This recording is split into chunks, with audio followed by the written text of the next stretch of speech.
This is the free motion quilting tutorial for double stippling.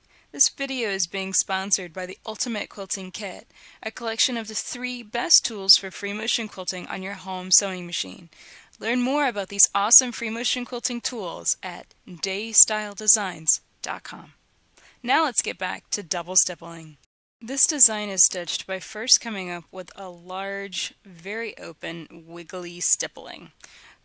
This is literally doubling the design, so you want to make sure that this is nice and big and open. And you want to fill in your entire quilting space with this design, no matter how big that space is. So if you're putting this into your border, your quilt sashing, or even filling in an entire block, you want to go on ahead and take this large scale stippling all over the entire quilting space.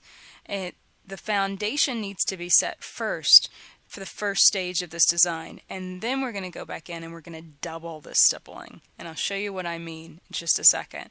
But the most important thing is that you start with a good foundation of the first large scale stippling. Okay, so now it's time to figure out what is the second half. How do we double it? And all you're basically going to do is you're going to travel stitch and you're going to wiggle back and forth across that foundation. So you can see I'm just taking another set of stippling back and forth over that first set, crossing it, wiggling around, and filling that in.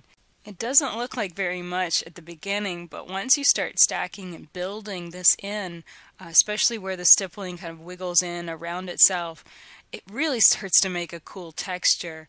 And you can see how this looks. It actually brings out and makes the initial stippling, the foundation stippling, that large scale version we did first, stand out even better.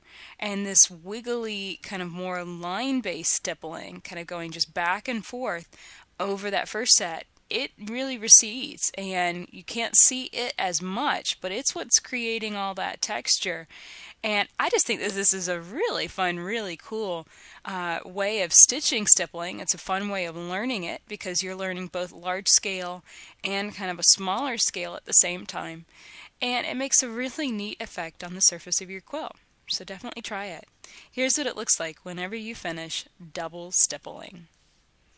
For over 250 videos on free motion quilting, check out daystyledesigns.com.